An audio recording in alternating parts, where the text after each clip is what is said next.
Indépendance totale. 7h, 10h sur Radio Courtoisie, ligne droite, Corentin Périni. Et oui, et cette musique Je suis pour de Michel Sardou est aussi est note sonore de notre table ronde. Alors je rappelle, en France, la loi d'abolition de la peine de mort a été promulguée il y a déjà 42 ans, le 9 octobre 1981, donc sous l'impulsion de Robert Badinter. Et depuis 2007, l'abolition de la peine de mort est également inscrite dans la Constitution. Alors la France est le 36e État à adopter une telle mesure et nous étions alors le dernier membre de la CEE, Communauté économique européenne, à l'appliquer. Et le 10 octobre dernier, on célébrait donc la journée européenne contre la peine de mort, une abolition qui semble irrévocable et pourtant sa remise en cause se pose à travers l'opinion publique. Donc en effet, dans une récente enquête réalisée par Opinionway pour Le Parisien en octobre 2023, on peut lire que plus de 50% des Français sondés se positionnent en faveur de la peine de mort. Alors ce sont exactement 52% qui y sont favorables, donc 30% tout à fait favorables, 22% plutôt défavorables, et de l'autre côté, vous avez 29% des sondés qui sont tout à fait opposés, 17% plutôt opposés et 2 ne se prononcent pas. Alors, est-ce un phénomène récent ou bien les Français ont-ils toujours été majoritairement hostiles à son abolition? Est-ce seulement envisageable de la rétablir et pourquoi? Alors, pour parler de ce sujet clivant, nous sommes avec Bruno Gollnisch et Jean-Frédéric Poisson. Bonjour Bruno Gollnisch. Bonjour. Vous êtes ancien député français puis député européen jusqu'en 2017 au Front National et nous sommes avec Jean-Frédéric Poisson. Bonjour Jean-Frédéric Poisson. Bonjour à tous, bonjour cher Bruno Gollnisch. Alors vous êtes président du parti VIA, la Voix du Peuple, vous êtes titulaire d'un doctorat en philosophie sur la bioéthique et d'un master en droit social. Je rappelle le titre de 2 de vos livres, Soins palliatifs, la vraie alternative à l'euthanasie aux éditions MAM, et puis vous êtes l'auteur de La Macronie et l'islamisme, 5 ans de lâcheté. On va commencer ce débat, mais avant ça je me tourne vers Marie Falicon pour son bulletin d'actualité. Ligne droite. Je suis pour, je suis La table ronde. Alors nous sommes avec Bruno Gollnisch et Jean-Frédéric Poisson pour cette table ronde. Alors Bruno Gollnisch, je me tourne vers vous. Est-ce que ça vous étonne ce sondage d'Opinionway qui stipule donc que 52% des Français seraient pour la peine de mort? Voilà, c'est une des mesures sociétales de la Ve République. Il y a plusieurs mesures sociétales qui ont lieu, qui sont passées dans le temps, si on peut le dire. Les gens étaient plutôt contre d'abord cette mesure, puis après, avec le temps, ils sont devenus pour. Et là, aujourd'hui, il y a toujours cette abolition de la peine de mort. Elle fait toujours débat en France. Comment vous l'expliquez? Oui, d'une certaine façon, c'est assez surprenant parce que depuis des décennies, depuis pratiquement l'abolition, on a présenté l'abolition comme un grand progrès de civilisation, ce pourquoi, je vais peut-être choquer quelques-uns de vos auditeurs, mais il y a des arguments en faveur de l'abolition de la peine de mort. Bon, sur le plan peut-être de certains principes de civilisation, mais malgré cette présentation absolument univoque, parce que dans les médias, les défenseurs de la peine de mort n'ont jamais eu voix au chapitre, comme d'habitude d'ailleurs, dès que l'on s'inscrit à l'encontre du courant dominant. Ce revirement un peu de l'opinion, mais il s'explique très bien, il s'explique par l'accroissement des violences, l'accroissement de la criminalité, très inquiétant dans notre société, la menace terroriste. À partir du moment où le corps social est menacé, il tente à réagir et d'une certaine façon, c'est naturel. Je dis cela, je suis sur ces sujets. D'abord, je ne suis pas aussi, documenté, ou je n'ai pas porté une réflexion aussi approfondie que celle de Jean-Frédéric Poisson, tant s'en faut. Moi, je suis d'une génération quand ma première année de droit à l'université de Nanterre, l'année scolaire 67-68. Vous voyez que elle a été assez mouvementée, malheureusement. Bon, ma première année de droit, dans le cours de droit pénal, qui était peut-être en 2e année d'ailleurs, le cours de droit pénal, je me souviens, je crois que c'est l'article 13 du code pénal qui disait tout condamné à mort aura la tête tranchée. Voilà. C'était clair, net, précis. C'était, je dirais, dans la forme, aussi tranchant que dans le fond. Voilà. Il y avait quand même un codicile qui peut surprendre. Hein. Le deuxième alinéa, c'était toutefois, si une femme se déclare et reconnue enceinte, il sera sursis à l'exécution jusqu'à sa délivrance. Parce que le souci, c'était de ne pas tuer une vie innocente. Bien sûr. C'est assez affreux de penser que une femme enceinte, on aurait attendu qu'elle accouche pour lui couper la tête. Bon, bien sûr. Alors, on va revenir. Elle eût été graciée de toute façon. Bien sûr. On va revenir là-dessus, sur les arguments pour et contre. Je me tourne vers Jean-Frédéric Poisson, donc voilà, pour savoir ce que vous pensez, vous, de ces 52% qui seraient pour la peine de mort. Vous, on va le dire, vous êtes philosophiquement contre, mais pourtant, vous ne défendez pas une vision laxiste de la justice pour autant. Alors, comment vous expliquez ces 52% de la population aujourd'hui qui est pour le rétablissement de la peine de mort? D'abord, je ne suis pas sûr qu'il se soit un revirement, parce que on se souvient que quand François Mitterrand a pris l'engagement d'abolir la peine de mort pendant l'élection présidentielle de 1981, que Robert Badinter a défendu cette loi devant le Parlement un an plus tard, majoritairement les Français étaient opposés à la peine de mort. Étaient favorables à la peine de mort. François Mitterrand, son gouvernement, ont pris cette décision contre une majorité de l'opinion publique française. Et je ne suis pas certain que pendant 40 ans, ou en 40 ans, malgré le matraquage que décrivait très très justement Bruno Gollnisch, au fond, les Français ont changé d'avis. Je suis pas sûr du tout. Premier élément. Deuxième élément, je partage parfaitement ce qui a été évoqué à l'instant, c'est-à-dire que devant la prolifération du terrorisme, des actes de violence, de la brutalité ambiante, il y a un sentiment, de danger qui est éprouvé par la société, et la société considère majoritairement, de manière en tout cas équilibrée, mais c'est vrai majoritaire, que le rétablissement de la peine de mort pourrait, d'une certaine manière, peut-être pas rétablir la sécurité, au moins la rassurer sur le fait que les méchants sont punis. Parce que le problème de fond, je pense, c'est ça. Et au-delà de tout ce qu'a rappelé Bruno à l'instant, je pense que ce qui explique cette position, c'est ce sentiment généralisé du fait que les coupables, y compris les plus barbares et les plus violents d'entre eux, au fond, ne sont pas punis comme ils le devraient. Il y a beaucoup trop de coupables qui sont jamais punis, beaucoup trop de coupables qui sont punis, mais dont la sanction et la punition ne sont pas exécutées. Et en tout cas, quand ils sont punis, écoutez, vous pouvez aujourd'hui, après tout, agresser les gens dans la rue, les trucider, et puis vous en sortir avec des remises de peine. Donc c'est ces sentiments d'impunité qui entretient, je crois, cette volonté de rétablir quelque chose qui serait une vraie sanction. Si je peux me permettre, et pardon de cet accent peut-être un petit peu cynique ce matin de d'honneur, au moins avec la peine de mort, on est sûr que la peine est exécutée ou non. C'est-à-dire c'est binaire, il n'y a pas d'interrogation possible.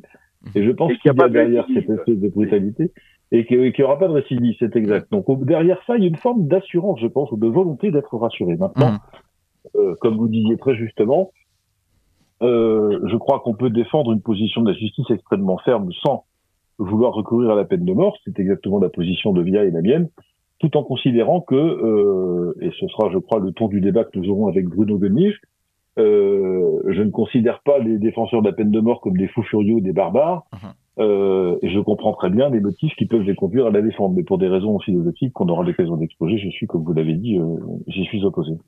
Alors justement, il y a une évolution des politiques sur le sujet, puis aussi une évolution des artistes. Je rappelle quand même que donc Michel Sardou en 76 chante Je suis pour. On verrait pas un artiste aujourd'hui être capable de chanter ça. Et puis aussi, il y a une évolution, notamment Bruno Gollnisch au sein du Front National, parce que le Front National était donc après l'abolition de la peine de mort était pour le rétablissement. Puis Marine Le Pen était même pour un référendum sur la peine de mort jusqu'en 2012. Et puis elle a renoncé à cette proposition historique du parti en 2017. Alors pourquoi le RN est revenu sur cette proposition historique alors que justement plus de la moitié des Français est favorable à son rétablissement? Ça, il faudrait le demander à Marine Le Pen. Moi, je n'ai pas participé à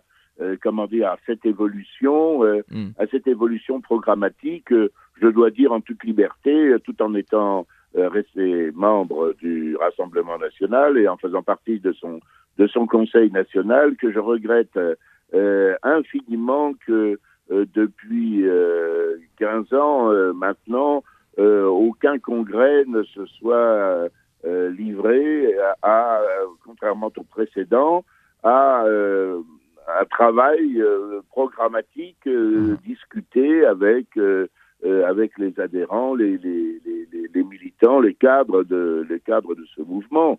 Je pense que ça doit correspondre à un désir d'adoucir l'image du Rassemblement national, peut-être aussi à des convictions philosophiques, après tout, pourquoi pas.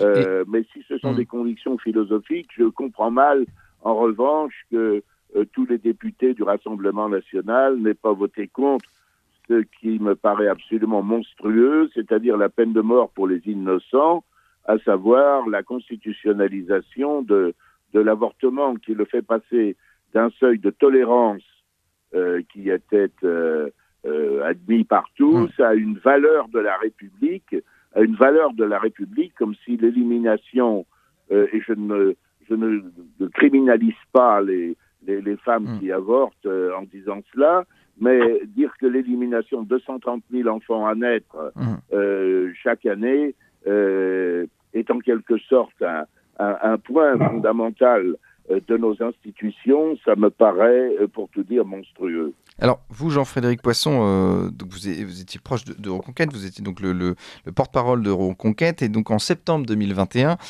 40 ans donc après son abolition, Éric Zemmour avait dit à Jean-Jacques Bourdin qu'il était philosophiquement favorable au rétablissement de la peine de mort, et pourtant, dans le programme de Reconquête, il n'y a pas cette possibilité, donc, en tout cas ce rétablissement de la peine de mort. Comment vous expliquez, donc voilà, on parle du Rassemblement national et de Reconquête, que ces deux partis de droite, plutôt très attachés donc aux mesures sécuritaires. Comment vous expliquez que ces deux partis ne prennent pas en compte ce sondage de 52% des Français qui seraient favorables à ce rétablissement de la peine de mort? Est-ce que vous pensez que ça coûte trop cher médiatiquement de se positionner, même pour un référendum, sur la peine de mort? Je pense que dans tous les partis politiques, il y a des radicalités qui peinent à s'exprimer parce que leurs responsables considèrent que cette expression leur coûterait trop cher ou qu'elle est trop difficile à tenir. Et ces radicalités en question, ou ces thèmes qu'il faudrait défendre de manière un peu énergique, varient d'un parti politique à l'autre. Mais au fond, je pense que également c'est une question qui est difficile, comme tout ce qui touche d'ailleurs à la vie et à la mort, parce qu'à la fin du compte, on parle quand même de ça. Il y a des questions judiciaires, c'est évident, il y a des répercussions sociales ou sociologiques, c'est évident, il y a des impacts psychologiques sur la population, c'est encore évident, mais il s'agit de la vie et de la mort, en définitive. Et quand on s'aventure sur le terrain, effectivement, sur ce terrain-là, il vaut mieux être un peu équipé, un peu armé. Je ne suis pas certain que il y ait chez ceux qui prennent des positions sur ces sujets-là, beaucoup de maturation et beaucoup de réflexion, même si je comprends très bien qu'encore une fois, de manière spontanée, ça n'est pas critiquable. Il y a des sujets sur lesquels on a droit aussi de prendre des positions spontanées, très très claires. On puisse aussi défendre tout cela. Je crois encore une fois que c'est un sujet qui était réputé, à tort ou à raison, difficile à défendre publiquement, mais je pense plutôt à tort, parce qu'il me semble, encore une fois, que l'opinion publique française n'a jamais été fondamentalement opposée, majoritairement à la peine de mort en tout cas. Alors Bruno Gollnisch... Même si les médias ont fait la peau aux défenseurs de la peine de mort, ce qui est un autre sujet. Voilà. Je parle d'opinion publique. Oui, c'est ça, il y a eu aussi un matraquage médiatique là-dessus. Alors Bruno Gollnisch, vous faites plutôt partie des 52% qui sont favorables au rétablissement donc, de la peine de mort. Vous, quels sont vos arguments philosophiques favorables? Pourquoi vous êtes favorable donc à la peine de mort, au rétablissement de la peine de mort en France? Non, personnellement, je suis hésitant pour tout dire, mais je comprends très bien les arguments de ceux qui sont favorables à la peine de mort, et je dirais, même philosophiquement, voyez-vous, prenons un certain nombre de crimes absolument affreux, comme celui, par exemple, des époux des époux Fourniret, et je sais bien, aussi bien lui qu'elle, qui utilisait sa qualité, si j'ose dire, de femme et de mère pour demander se prétendant enceinte, je crois, de l'assistance à des jeunes filles qui étaient ensuite kidnappées par Fourniret, violées, torturées, assassinées par lui. Quand vous avez des crimes aussi délibérés, aussi répétés, aussi atroces que cela, quelle peut être la sanction pour les criminels? Et est-ce que d'une certaine façon, la peine de mort n'est pas, c'est un peu paradoxal, la seule façon de les réhabiliter, la seule sanction, parce que la seule attitude appropriée à ce qu'ils ont fait, peut-être la seule possibilité pour eux de le regretter et de retrouver une once d'humanité, plutôt que de les enfermer à vie, à grands frais, parce qu'il faut savoir que c'est des détentions perpétuelles, c'était extraordinairement coûteux aussi pour la société. Alors je comprends de ce point de vue-là, philosophiquement, ceux qui veulent le rétablissement de la peine de mort. Mais je crois que le fond du problème, c'est que l'on se résignerait sans doute à l'abolition de la peine de mort si, comme l'a dit Jean-Frédéric Poisson, les citoyens étaient assurés de leur sécurité. Or, les faits divers font état de quantité de criminels qui ont été condamnés à des peines pas si lourdes que cela, encore amoindris par l'effet des multiples remises de peine et qui récidivent. Et ça, c'est absolument insupportable. Oui, la surpopulation carcérale aussi. Je suis, par exemple, très souvent les émissions qui retracent des procès aux États-Unis d'Amérique, des vrais procès aux États-Unis d'Amérique. Je suis interpellé par la sévérité des condamnations qui sont prononcées par les juges après qu'un jury populaire ait décidé si l'intéressé et si l'accusé était coupable ou non. Et parmi ces peines prononcées, il y a un très grand nombre de peines qui, chez nous, écoperaient de 15 ans de prison et qui sont là-bas frappées d'une réclusion à perpétuité sans remise de peine. C'est-à-dire que quand c'est prononcé, les intéressés sont assurés qu'ils mourront en prison. Alors, dans ces conditions-là, je pense en effet que la peine de mort le maintien de la peine de mort ne se justifie pas. Alors, Jean-Frédéric Poisson, vous, donc évidemment, vous êtes président du parti Via la Voix du Peuple. Et évidemment, vous êtes très attaché à la vie de son commencement à sa fin. Vous êtes philosophiquement contre la peine de mort et le retour de la peine de mort en France. Oui, tout en moi aussi comprenant parfaitement les arguments de ceux qui sont pour, parce qu'en fait, de mon point de vue, sont plutôt des arguments de circonstance, ou du moins il y a une part importante de circonstance dans l'appréciation de cette situation, qui est au moins aussi pesante que la part des principes. Les raisons de notre opposition, elles sont claires, elles consistent à considérer que il faut faire attention à chaque fois qu'on ôte la vie à un être humain.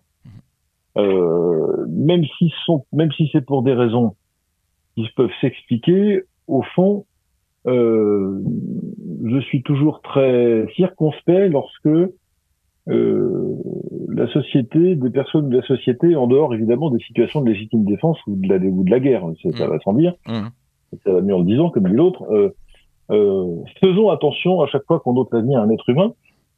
Premier élément. Deuxième élément, je crois que ça rejoint ce qu'évoquait Bruno Gollnisch à l'instant. À partir du moment où, dans notre système de sanctions pénales, il existe la perpétuité réelle, avec la certitude qu'effectivement, pour un certain nombre de crimes, il n'y aura ni remise de peine, ni aménagement d'aucune sorte, d'une certaine manière, on n'a pas besoin de la peine de mort. Parce que l'argument, il consiste à dire au fond, ça rejoint ce que j'évoquais à l'instant,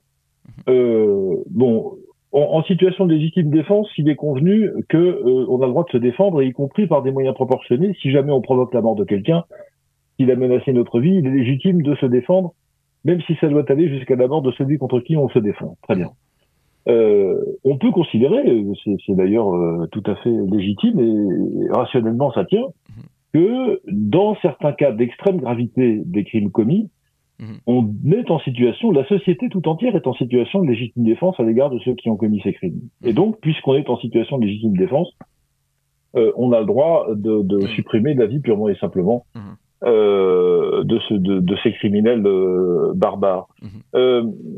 Ça, l'argument s'entend. La seule différence, c'est que on peut pas considérer que la société elle-même soit en danger de mort à l'égard de ces personnes. Donc l'argument de la légitime défense s'entend et à la fois ne s'entend pas.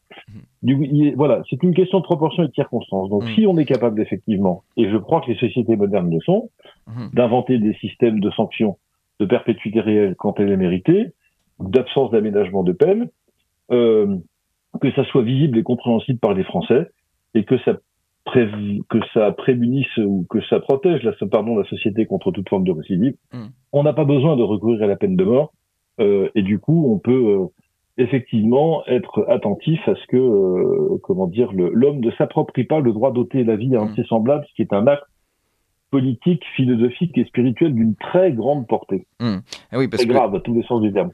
Donc il y a ce sondage d'Opinionway, 52% des Français seraient pour le rétablissement de la peine de mort, mais on en a parlé, est-ce que ça ne vient pas justement donc de ce que Laurent Oberton a appelé l'ensauvagement de la France depuis 10-15 ans, et c'est-à-dire que c'est une réponse à cet ensauvagement-là, et notamment aux actes terroristes qui sont de plus en plus fréquents aussi sur notre sol. Bruno Gollnisch, aujourd'hui, le Rassemblement national propose la perpétuité réelle. Alors, est-ce que justement la perpétuité réelle, cette mort sociale, elle n'est pas justement une véritable alternative à cette mort, à une mort physique?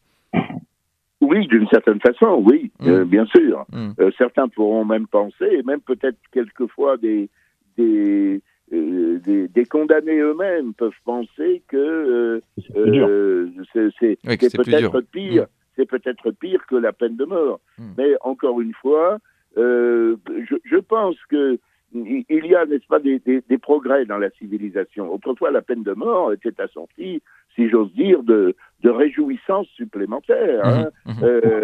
Les condamnés à la roue, par exemple, vous voyez, mourraient parce que on brisait méthodiquement tous leurs os. Vous voyez, il y a des supplices terribles. Plus personne aujourd'hui ne demande le rétablissement de ces supplices, je pense. Et donc, c'est quand même un progrès dans la civilisation. Le fait que la société se refuse à donner la mort, même à quelqu'un qui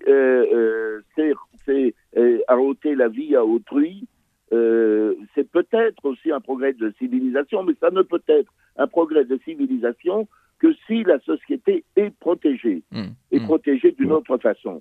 Et, par notamment la perpétuité réelle. Et notamment par la détention, et si besoin, la détention à perpétuité. Jean-Frédéric Poisson. En ce sens, je pense que les propositions les nouvelles propositions du Rassemblement national sont cohérentes. Je voudrais dire encore juste une chose. Je trouve absolument détestable la pratique consistant à constitutionnaliser des textes législatifs. La Constitution n'est pas faite pour ça, elle est faite pour fixer quelques principes et pour organiser les rapports des pouvoirs publics. Alors on s'imagine que si on constitutionnalise, par exemple, l'abolition de la peine de mort, on lui confère un caractère de perpétuité, ce qui est absurde d'ailleurs, parce qu'on peut toujours réviser la Constitution. Voilà, justement là-dessus, Jean-Frédéric Poisson, très vite sur la perpétuité réelle et puis le rétablissement au nom de la peine de mort, parce que donc on rappelle, la peine de mort est dans la Constitution depuis 2007. Oui, écoutez, ce qu'une loi a changé, une loi écrite, une loi peut le changer, c'est le principe même du droit positif, et la Constitution elle-même n'échappe pas à cette règle, donc Bruno Gollnisch a parfaitement raison, et moi qui ai fait partie des constituants de 2008, c'est-à-dire de la dernière révision constitutionnelle qui a abouti, je peux témoigner qu'une Constitution, ça se change, c'est même fait pour ça. Le moins souvent possible, le moins possible dans un esprit de bazar ou de catalogue la redoute des évolutions sociétales, parce que quand la Constitution devient ça, évidemment, ça devient tout sauf une Constitution. Oui, je comprends très bien que on ait envie de graver des choses dans le marbre. Alors, je dis ça aussi pour le projet de constitutionnalisation de l'avortement qui est en route vers nous dans les semaines qui viennent. Avec l'euthanasie, avouez quand même que pour un président de la République qui affecte de nouer de bonnes relations avec le pape, il y a quelque chose d'une hypocrisie absolument sans nom. Mais et le pape l'a rappelé d'ailleurs. Absolument. Au moins, ses prédécesseurs ne faisaient pas semblant. Il y avait beaucoup de défauts, mais pas celui-là. Bref, donc non, évidemment, le fait de faire entrer dans la Constitution rend plus difficile sur le plan de la procédure parlementaire la modification du texte de référence, mais elle ne l'empêche pas. Elle ne l'empêche pas. Il y a une espèce d'illusion de l'immagino constitutionnel qui existe autant que l'immagino historique sous rapport. Et on imagine tout de même aujourd'hui, ça serait quand même compliqué de revenir sur cette loi, sachant que donc 52% des Français sont favorables. Merci pour ce débat, pour cet échange passionnant, Jean-Frédéric Poisson et Bruno Gollnisch. Je rappelle, Bruno Gollnisch, vous êtes ancien député français et député européen jusqu'en 2019 au Front National, et Jean-Frédéric Poisson, vous êtes président du parti Via la Voix du Peuple. Je rappelle le titre de 2 de vos ouvrages, Soins palliatifs, la vraie alternative à l'euthanasie aux éditions MAM, et La Macronie et l'islamisme, 5 ans de lâcheté aux éditions Max Chaliol. Merci à tous les deux.